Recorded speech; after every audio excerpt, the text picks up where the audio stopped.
హరే కృష్ణ. ఇప్పటి వరకు కూడా మనము భూదేవి శ్రీకృష్ణ భగవానుడికి చేస్తున్నటువంటి ఆ, స్తుతి ఏదైతే ఉందో ఆ స్తుతిని మనము చూస్తూ ఉన్నాము.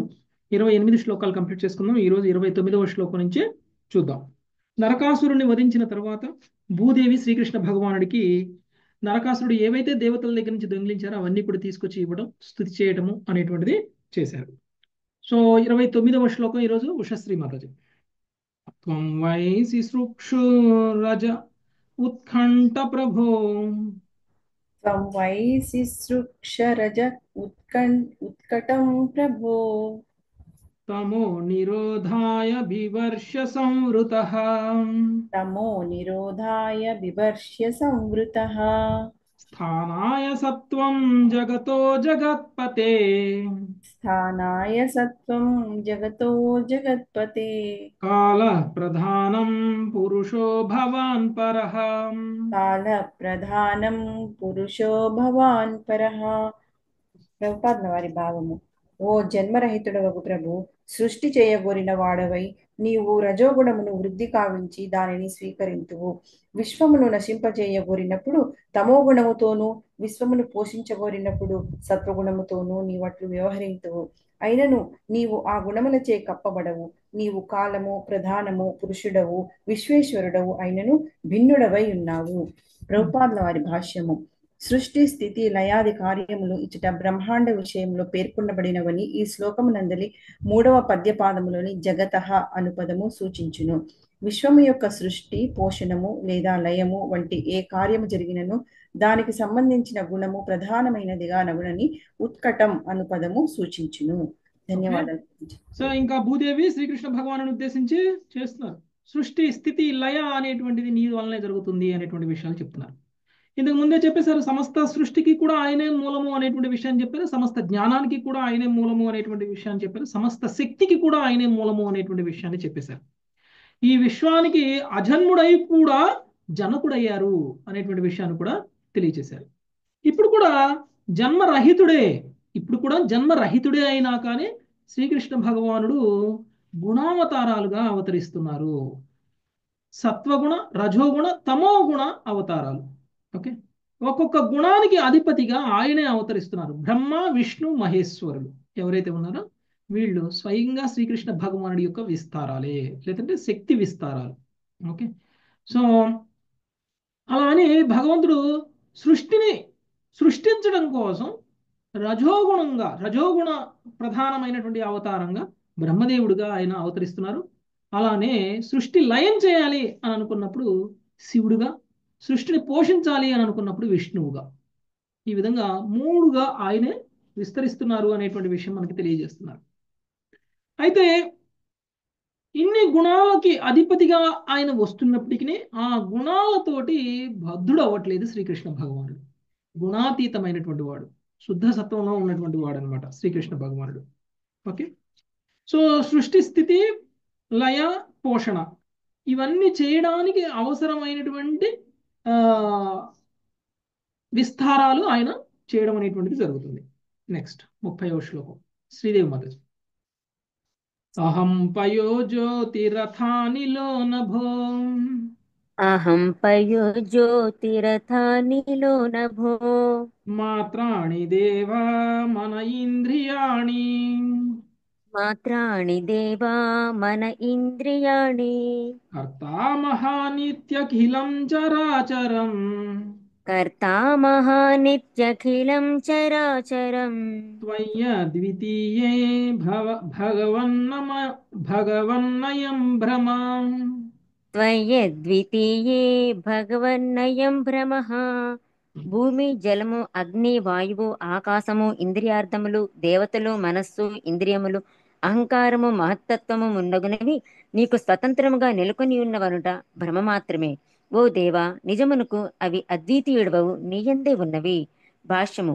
భూదేవి తన స్తోత్రముతో దివ్యతత్వం యొక్క సూక్ష్మాంశములను నేరుగా పలుకుచున్నది. భగవానుడు అద్వితీయుడు మరియు సృష్టికి పరమైన వాడు అయినప్పటికీ సృష్టి స్వతంత్ర ప్రతిపత్తి లేనిదై సర్వదా ఆతని ఎందే నిలిచియుండియును అనేది విషయమును ఆమె స్పష్టపరచుచున్నది. ఈ విధంగా శ్రీ చైతన్య మహాప్రభుచే 500 సంవత్సరముల క్రిందట వివరింపబడినట్లు భగవానుడు అతని సృష్టి ఏకకాలమున భిన్నమును ఏకమును అయ్యున్నవి. ఎటువంటి భేదభావం లేకుండా సమస్తము భగవంతుడే అని పలుకుట అర్ధరహితము. ఏలయనా ఏదీను భగవంతుని వలె పనిచేయజాలదు. కుక్కలు మనుషులు సర్వశక్తిమంతులు గాని సర్వజ్ఞులు కాని కారు. వారు సృష్టిని కూడా చేయజాలరు. ఇంకొక ప్రక్క ఒక నిజమైన భావనలో అన్యును ఒక్కటే అయ్యున్నవి. ఏలయన సమస్తము భగవత్ అంశే అయ్యున్నది. దీనికి శ్రీ చైతన్య మహాప్రభువు సూర్యుడు సూర్యకాంతి యొక్క చక్కని ఉపమానమును ఒసగియుండెడి. సూర్యుడు స్వయం ప్రకాశకమైన పదార్థము కనుక సూర్యుడు సూర్యకాంతి రెండును ఒక్కటే. కానీ ఇంకొక ప్రక్క మనము సూర్యకాంతిని వేరుపరచవచ్చును. ఈ విధంగా సృష్టిలో భగవానుని ఏకత్వము మరియు భిన్నత్వము యథార్థము యొక్క తుది వివరణము కాగలదు. ఉన్నదంతయు భగవంతుని శక్తియే అయినను ఉన్నత శక్తి స్వరూపుడకు జీవునికి భగవానుడు స్వేచ్ఛను వసగును. దానిచే వారు తమ నిర్ణయములు కర్మల యొక్క నైతిక ఆధ్యాత్మిక గుణములకు తామే బాధ్యులు కాగలరు. ఈ ఆధ్యాత్మిక దివ్య శాస్త్రమంతయు శ్రీమద్ భాగవతమునందు స్పష్టముగాను యుక్తముగాను వివరించబడినది. Thank you Prabhuji. హరే కృష్ణ. హరే కృష్ణ. ఇప్పుడు మనం చూస్తే ఈ భౌతిక సృష్టి అనేటువంటిది అనేక రకాల మూలకాలతో తయారు చేయబడి ఉంది. ఓకే, అందులో పంచభూతాలు మెయిన్. ఓకే, భూమి, జలము, అగ్ని, వాయువు, ఆకాశము. ఆ తర్వాత ఇంద్రియాలు, తర్వాత ఇంద్రియార్థాలు, తర్వాత దేవతలు, మనస్సు, బుద్ధి, అహంకారము, మహతత్వము, ప్రధానము. ఇవన్నీ చూస్తే మనకి మొత్తం 24 తత్వాలుగా మనం చెప్పుకున్నాం ఇంతకుముందు. శ్రీమద్ భాగవతం 2వ స్కందం 3వ స్కందం చదువుకున్నప్పుడు సృష్టి క్రమం గురించి చెప్పబడినప్పుడు అసలు ఏ విధంగా ఈ సృష్టి వస్తుంది అనేటువంటి విషయాన్ని మనం చూసాం. కాబట్టి ఇక్కడ ఇలాంటి ఒక స్థుతి కనుక మనం చదివినా కానీ మనకి ఏమిటి భూదేవి చెప్తున్నటువంటిది అనేటువంటి దాని మీద మనకి ఎలాంటి డౌట్ ఉండదు. ఎందుకంటే భగవంతుడే ఈ భౌతిక విశ్వాన్ని సృష్టించారు. ముందుగా ప్రధానంగా, ఆ తర్వాత మహతత్వంగా, ఆ తర్వాత మహతత్వం నుంచే ఇక అనేక గుణాలు కలయిక ద్వారా ప్రధానంలో మహతత్వంగా రావడం, ఆ తర్వాత ఈ మహతత్వంలో వేరియేషన్స్ రావడం. ఈ మూలకాలన్నీ ఒక్కొక్కటి విడివిడిగా ఉంటే ప్రకృతి ఏర్పడదు. నీరుకి నీరు, గాలికి గాలి, అగ్నికి అగ్ని, అన్నిటికీ వేరుగా ఉంటే ఈ ప్రకృతి ఏర్పడదు. ఇవన్నీ కలయికతోటి ప్రకృతి ఏర్పడుతుంది. సమపాళ్లలో కలవాలి. సమపాళ్లలో అంటే ఏది ఎంత కలిస్తే ఏ వస్తువు వస్తుంది అనేటువంటి దాన్ని బట్టి అది కలుస్తూ ఉంటే ప్రకృతిలో ఉన్నటువంటి వివిధ వైవిధ్యాలు ఉన్నటువంటి అన్నీ కూడా ఏర్పడుతూ ఉంటాయి. అంటే ఇవన్నీ భగవంతుడికి భిన్నంగా స్వతంత్రంగా ఇవన్నీ కూడా ఇలా ఏర్పడుతున్నాయి అని అంటే అది భ్రమ. ఎందుకంటే స్వయంగా భగవంతుడే సృష్టించి భగవంతుడే వీటికి ఆ శక్తినిచ్చి భగవంతుడి ద్వారానే ఇవన్నీ కూడా పోషింపబడుతున్నాయి అనేటువంటిది మనకి తెలియజేస్తున్నటువంటి విషయం. అందుకనే మనము భగవంతుడు లేకుండా ఈ సృష్టి లేదు అలా అని భగవంతుడు సృష్టించినటువంటి ఈ సృష్టి భగవంతుడితో సమానము, భగవంతుడే అని అనడం కూడా తప్పు. ఓకే, ఈ ప్రకృతిని చూసి ప్రకృతి ప్రత్యక్ష దైవం మనకి అన్నీ ఇస్తుంది ప్రకృతే, కాబట్టి ప్రకృతినే పూజించాలి, ప్రకృతే దైవం అనేటువంటి మాటలు ఇవన్నీ కూడా పూర్తి జ్ఞానం లేనటువంటి వాళ్ళు మాట్లాడేటువంటి ఇవన్నీ కూడా భగవంతుడితోటి తయారు చేయబడినవి. ఓకే, ఒకవేళ నేను ఏదైనా ఒక బొమ్మను తయారు చేశాను అనుకోండి, నేను తయారు చేసినటువంటి బొమ్మ నేను ఒకటేనా? నేను తయారు చేసినటువంటి బొమ్మ చూస్తే మీకు నేను గుర్తొస్తా, కానీ బొమ్మే నేను అంటే కాదు. ఈ భౌతిక విశ్వం మొత్తం కూడా భగవంతుడు తయారు చేశాడు. ఈ భౌతిక ప్రకృతి మొత్తం కూడా భగవంతుడి నియంత్రణలో ఉంది. అలా అని భౌతిక ప్రకృతే భగవంతుడు అని అంటే అది అది అది అసంపూర్ణ జ్ఞానం అవుతుంది, అది అజ్ఞానం అవుతుంది. కాబట్టి భగవంతుడికి ప్రకృతికి మధ్య తేడా ఉంది. భగవంతుడి యొక్క శక్తి ఏదైతే ఉందో అది ఈ భౌతిక ప్రకృతి. సూర్యుడికి సూర్యరశ్మికి ఎలా తేడా ఉందో అలా భగవంతుడికి ఈ భౌతిక ప్రకృతికి కూడా తేడా ఉంది. అలానే ఒకవేళ భగవంతుడు లేకపోతే భౌతిక ప్రకృతి ఉందా? లేదు. భౌతిక ప్రకృతి భగవంతుడి యొక్క ప్రాతినిధ్యాన్ని వహిస్తుంది. ఓకే, సో ఈ ప్రకృతిలో ఉన్నటువంటి ఈ వైవిధ్యాలన్నీ చూస్తే భగవంతుడు గుర్తు రావాలి మనకి. ఎలా సృష్టించారు భగవంతుడు ఇలా చేశారు అని మనకు భగవంతుడు గుర్తు రావాలి. అంటే ఒక సూర్యరశ్మిని చూస్తే సూర్యుడు గుర్తొచ్చినట్టు, సూర్యరశ్మి సూర్యుడు లేకుండా ఉంటుందా? ఉండలేదు. ఉండదు. అలా అని సూర్యరశ్మి సూర్యుడు అవుతారా? కాదు ప్రభుజీ. అలానే భగవంతుడు కూడా, భగవంతుడు లేకపోతే ప్రకృతి లేదు, అలా అని ప్రకృతే భగవంతుడు అవరు. అందుకనే దీన్ని అచించాభేద అభేద తత్వము అంటారు. ఓకే, అచింఛాభేద భేదతత్వం. దీన్ని సరిగా అర్థం చేసుకోకపోవడం వల్లనే ఈ మాయావాదం అనేటువంటిది ఏర్పడింది. చైతన్య మహాప్రభువు మనకి 500 సంవత్సరాల క్రితం వచ్చి దీని గురించి వివరణ ఇచ్చారనమాట మనకి, అసలు ఎలా అర్థం చేసుకోవాలి. అప్పటికే మాయావాదం బాగా ప్రబలిపోయింది. ఆత్మ నేను అంతా ఒకటే, భగవంతుడి నుంచే వచ్చినటువంటి ఆత్మ కాబట్టి, ఆత్మ భగవంతుడి యొక్క అంశ కాబట్టి, ఆత్మ కూడా పరమాత్మ ఒకటే అనేటువంటి వాదన ఏదైతే ఉందో ఇది మాయావాద తత్వం.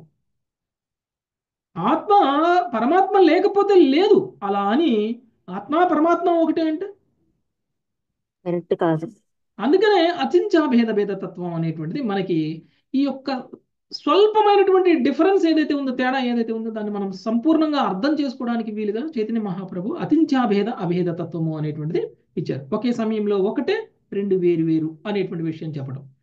ఆత్మ పరమాత్మ యొక్క అంశ.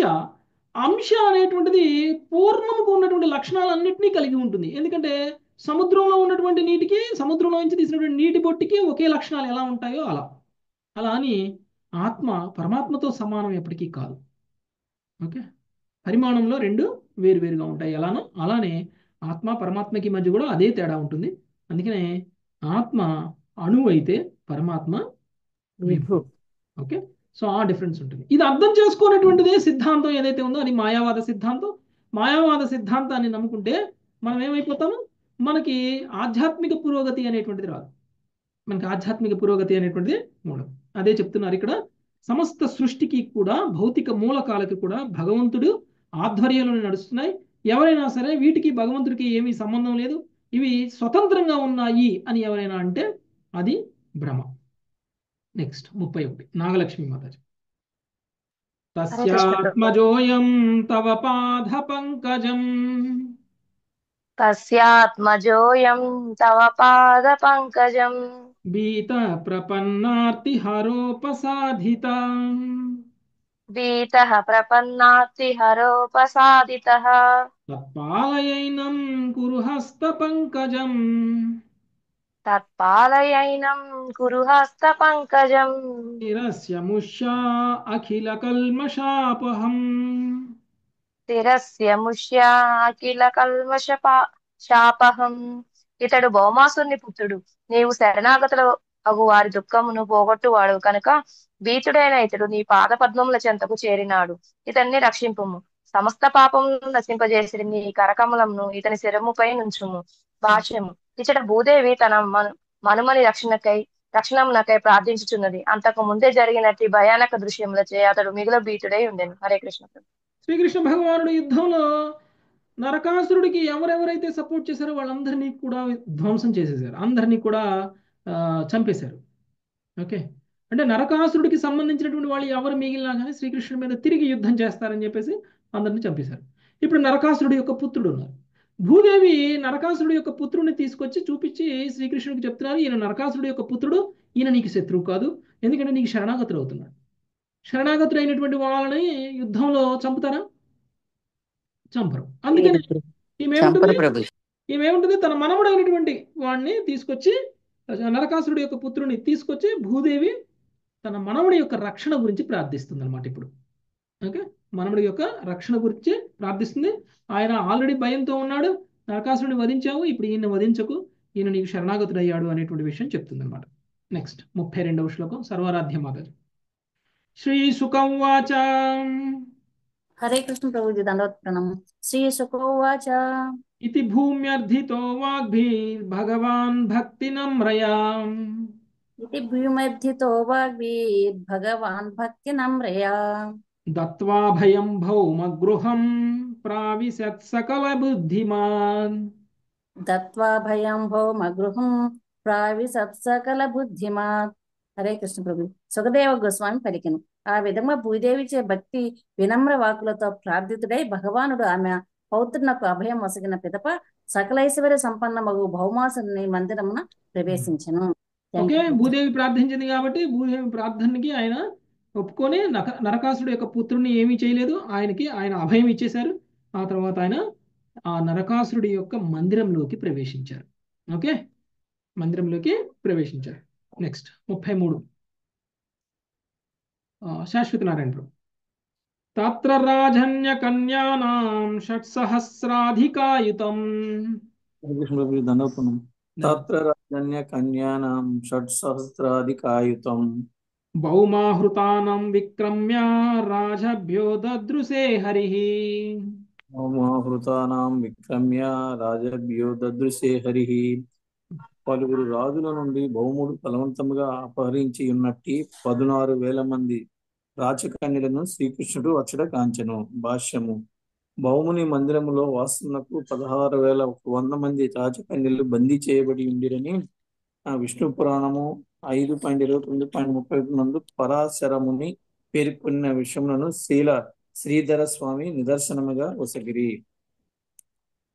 కన్యాపురే నా కన్యానాం షోడశ తుల్య విక్రమః శతాధికాని దదృశే సహస్రాని మహామతే. ఓ బుద్ధిమంతుడా, అద్వితీయ పరాక్రమశాలి భగవానుడు కన్యాంతఃపురములో 16,100 మంది రాజకన్యలను గాంచెను. విష్ణు పురాణము 5.29.9 నుండి వేరొక సంబోధిత శ్లోకం ఇట్లున్నది. దేవ సిద్ధాసురాదీనాం నృపాణాం చ జనార్దన కృత్వా హి సోసురః కన్యారురోధో నిజముందరే. ఓ జనార్దన, భౌమాసురుడు దేవతల యొక్క, సిద్ధుల యొక్క, అసురుల యొక్క, రాజుల యొక్క కన్యలను అపహరించి తన మందిరంలో బందీ చేసి ఉన్నాడు. Harikrishna, thank you. Okay, so భాగవతంలో యాక్చువల్గా చాలా విషయాలు పూర్తిగా డెప్త్గా చెప్పలేదు. లైట్గా పైపైన టచ్ చేసుకుంటూ వెళ్ళారు.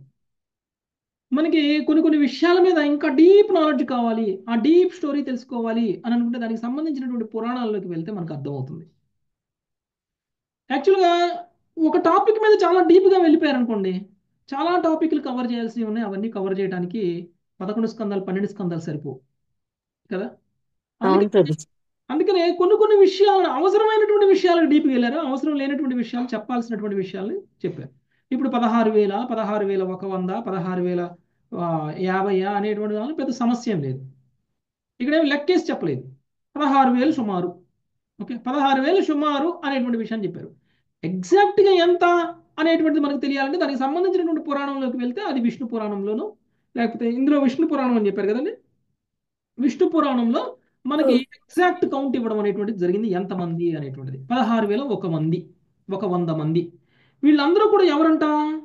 రాజుల యొక్క కన్యలను అపహరించారు. సిద్ధుల యొక్క కన్యలని, అసురుల యొక్క కన్యలని, దేవతల యొక్క కన్యలని, వీళ్ళందరినీ కూడా అపహరించి తీసుకొచ్చేసాడు భౌమాసురుడు.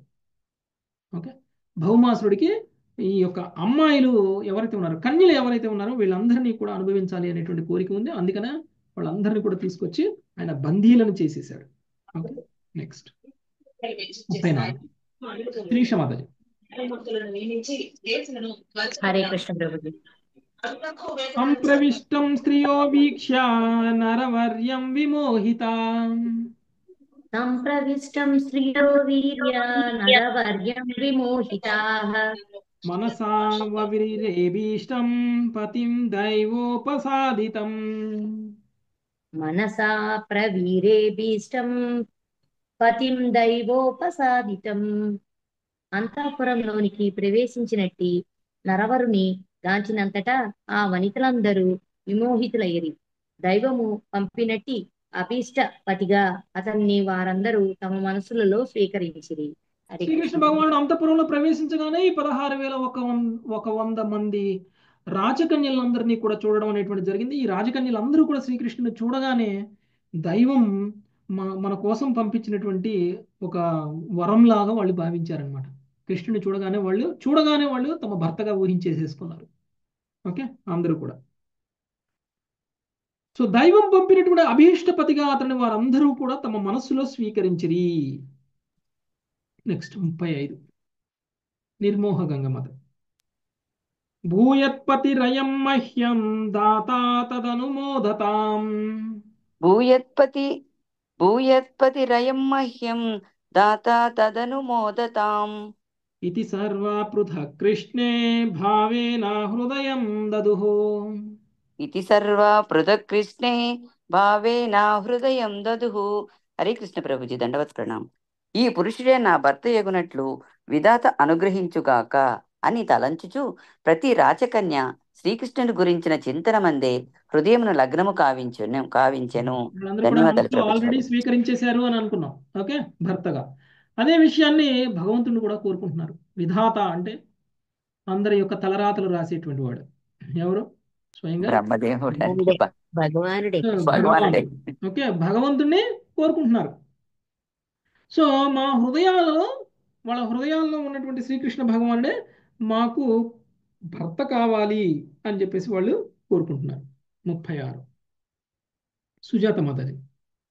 తా ప్రాహిణోద్వారవతీన్ సుమ్రష్ట విరజోంబరాం ప్రాహిణో ద్వారవతీం సుమృష్ట విరజోంబరాః నరయానైర్మహాకోశాన్ రథాశ్వాన్ ద్రవిణం మహత్ నరయానైర్మహాకోశాన్ రథాశ్వాన్ ద్రవిణం మహత్.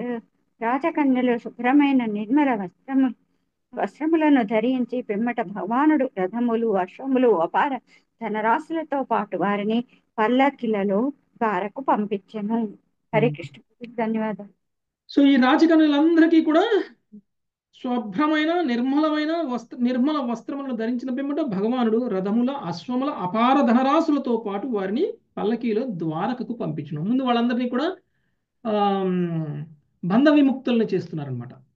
ముందు మీరందరూ ఎవరెవరు ఎక్కడ వాళ్ళు ఎక్కడి నుంచి వచ్చారు అనేటువంటి విషయం తర్వాత, ముందు వీళ్ళందరినీ కూడా ద్వారక్కి పంపించేసేసారు. వాళ్ళతో పాటు ధనరాశులతో కూడా ఇచ్చి పంపించేశారు. నెక్స్ట్ 37 ఐమవతి మత. ఐరావత కులేభాంశ్చ చతుర్ధంతాంస్తరస్వినః వీరావత కులేభాంచ చతుర్దాంస్తరస్వినః పాండురాంశ్చ చతుషష్ఠీం ప్రేరయామాస కేశవః పాండురాంచ చతుషష్ఠిం ప్రేరయామాస కేశవ. హరే కృష్ణ ప్రభు. ఐరావత కులమునకు చెందినవి, 4 దంతములు కలిగినవి, తీవ్రగతిని కలిగినవి అయిన 64 శ్వేత గజములను కూడా శ్రీకృష్ణుడు పంపెను. హరే కృష్ణ ప్రభు. ధన్యవాదాలు. సో అక్కడ ఉన్న ఏనుగులు, హస్వాలు, గజాలు అన్నిటినీ కూడా శ్రీకృష్ణ భగవానుడు ద్వారక పంపేశారు. నెక్స్ట్ లక్ష్మీ ఆత్మకూరు గత్వా సురేంద్ర భవనం దత్వాదిత్యై చ కుండలే గత్వా సురేంద్ర భవనం దత్వాదిత్య కుండలే పూజితస్త్రిదశేంద్రేణ మహేంద్ర్యాణ్యా చ సప్రియః పూజితస్త్రిదశ్రేణేన మహేంద్రాణ్యా చ సుప్రియః చోదితో భార్యయోత్పాట్య పారిజాతం గరుత్మతి చోదితో భార్యయోపాఠ్య పారిజాతం గరుత్మతి ఆరోప్య సేంద్రాన్ విబుద్ధాన్ నిర్జిత్యోపానయత్పురం ఆరోప్య సైన్యాది వృధా నిర్విద్యోపానయత్పరం. పిదప భగవానుడు దేవరాజు యగు ఇంద్రుని నివాసమునకు వెడలి అతిథికి ఆమె కర్ణకుండలములను నొసగెను. అచ్చట ఇంద్రుడు అతని పత్ని కృష్ణుని సత్యభామను అర్చించిరి. పిమ్మట సత్యభామ కోరిక మేరకు భగవానుడు స్వర్గలోకమునకు చెందిన పారిజాత వృక్షమును పెకిలి గరునిపై నుంచి ఇంద్రాది దేవతలను ఓడించి తరువాత దాన్ని తన పురమునకు తీసుకొని వచ్చెను. హరే కృష్ణ ప్రభుజీ. ఓకే, మనందరికీ డౌట్ రావచ్చు, ఎందుకు శ్రీకృష్ణ భగవానుడు అక్కడ ఉండి రాజకన్యలందరినీ కూడా హస్వాల మీద, రథాల మీద, మళ్ళీ గజాల మీద ఎక్కిచ్చేసి వాళ్ళందరినీ కూడా ద్వారక పంపించేశారు. మరి కృష్ణుడు ఎందుకు వెళ్ళలేదు? కృష్ణుడు కూడా తీసుకొని వెళ్ళొచ్చు కదా వాళ్ళందరినీ, కృష్ణుడు ఎందుకు వెళ్ళలేదు అనేటువంటి డౌట్ మనందరికీ కూడా రావచ్చు. కానీ కృష్ణుడి యొక్క ముఖ్య ఉద్దేశం ఏంటి? ఏవేవైతే దేవతల యొక్క సొత్తు ఏదైతే ఉందో దాన్ని ఎవరైతే నరకాసురుడు దొంగిలించాడో వాటన్నిటిని తిరిగి దేవతలకు అప్పగించాలి. అలానే సత్యభామకి పారిజాత వృక్షాన్ని తీసుకురావాలి. ఇది ఆయన యొక్క ముఖ్యమైనటువంటి లక్ష్యం. అందుకనే నరకాసురుడి దగ్గర రికవర్ చేసినటువంటి మొత్తాన్ని కూడా తీసుకుని దేవతలకు అప్పగించేశాడు. అక్కడి నుంచి పారిజాత వృక్షాన్ని పెకిలించి ఇంద్రాది దేవతలను ఓడించి పారిజాత వృక్షాలను పెకిలించి తర్వాత దాన్ని పురమునికి తీసుకుని వచ్చను. ఇక్కడ సింపుల్ గా చెప్పేశారు. యాక్చువల్గా ఇంద్రాది దేవతలను ఓడించాల్సిన అవసరం ఏంటి? యాక్చువల్గా ఇంద్రుడే కృష్ణుడి దగ్గరకు వచ్చి వరమడిగి నరకాసురుడిని వధించి మాకి ఇవ్వు అని అన్నారు. అంటే ఇంద్రుడు ఆల్రెడీ కృష్ణుడికి శరణాగతులు అయిపోయాడు కదా, ఇంకా ఇంద్రుడు ఎందుకు యుద్ధం చేశాడు కృష్ణుడితోటి? తిరిగి ఇవ్వడు కదా ప్రభుజీ. సత్యభామ కోరిందని అడిగినప్పుడు ఇవ్వడు కదా ఇంద్రుడు, అందుకని ఎందుకు తిరిగి ఇవ్వట్లేదు? మళ్ళా యుద్ధం చేయాల్సి కృష్ణుడు సర్వశక్తి సంపన్నుడు అనేటువంటి విషయం ఆల్రెడీ అర్థమైపోయింది. కృష్ణుడు కావాలి అనుకుంటే తీసేసుకుంటాడు అని తెలుసు. అయినా ఆయన వచ్చేసి ఆయన పొందినటువంటి అన్ని కూడా శ్రీకృష్ణుడు తీసుకొచ్చి ఇచ్చారు ఆయనకి. అలాంటప్పుడు శ్రీకృష్ణుడు ఏది అడిగితే అడిగి ఇవ్వాలి కదా, ఎందుకు ఇంద్రుడు ఇవ్వట్లేదు? మళ్ళీ భ్రమలో పడిపోయాడు అంత అరిషడ్ వర్గాలు. ఉమ్. ప్రభు ఎప్పుడైతే మన దగ్గర ఏమీ ఇంద్రుడికి లేదో కృష్ణుడు గుర్తొస్తాడు. ఆస్తుల మీద ఆశ ప్రభుజీ. మన దగ్గర ఎప్పుడు ఏది లేదో అప్పుడు కృష్ణుడు గుర్తొస్తాడు. మన దగ్గరికి కావాల్సినవన్నీ కృష్ణుడు ఇచ్చిన తర్వాత మనం కృష్ణుడు మర్చిపోతాం. అంతే. ఇంద్రుని చూసి మనం అరిషడ్ వర్గాలు తెలుసుకోవాలి. వస్తూనే ఉంటాయి, త్రిగుణాలు అన్ని. చూసి మర్చిపోతాం. అలానే స్వయంగా ఇంద్రుడు కూడా కృష్ణుడి యొక్క పొజిషన్ మర్చిపోయి ఇప్పుడే జస్ట్ యుద్ధం చేసిన నరకాసురుడు లాంటి మురాసురుడు లాంటి వాళ్ళందరినీ కూడా చంపేసిన కృష్ణుడి మీద యుద్ధం చేయడానికి సిద్ధమైపోయాడు ఇంద్రుడు. అంత మూర్ఖంగా. అంత భ్రమ అన్నమాట. ఓకే. పారిజాత వృక్షం కావాలి అని కృష్ణుడు అడిగితే లేదు పారిజాత వృక్షం నాది, నా భార్యది, నీ భార్యకి ఇయడానికి లేదని అన్నాడు. నా భార్యకి సంజీవి. ఓకే. ఎప్పుడైతే మనం నాది నాది అని అంటామో అప్పుడు కృష్ణుడు మనకున్నటువంటి నా అనేటువంటి భావాన్ని తొలగించేస్తారు, సమూలంగా తొలగించేస్తారు. అందుకని ఇంద్రాది దేవతలతో సహా పోరాటం చేసి పారిజాత వృక్షాన్ని పెకిలించుకొని మరీ తీసుకుని వెళ్ళడం అనేటువంటిది. ఓకే, ఈ రోజుకి ఇక్కడ కాపుదాం మాతాజీ, కంటిన్యూ చేద్దాం. Thank you very much. Hare Krishna. కల్పతరుభ్యశ్చ కృపా సింధుభ్యో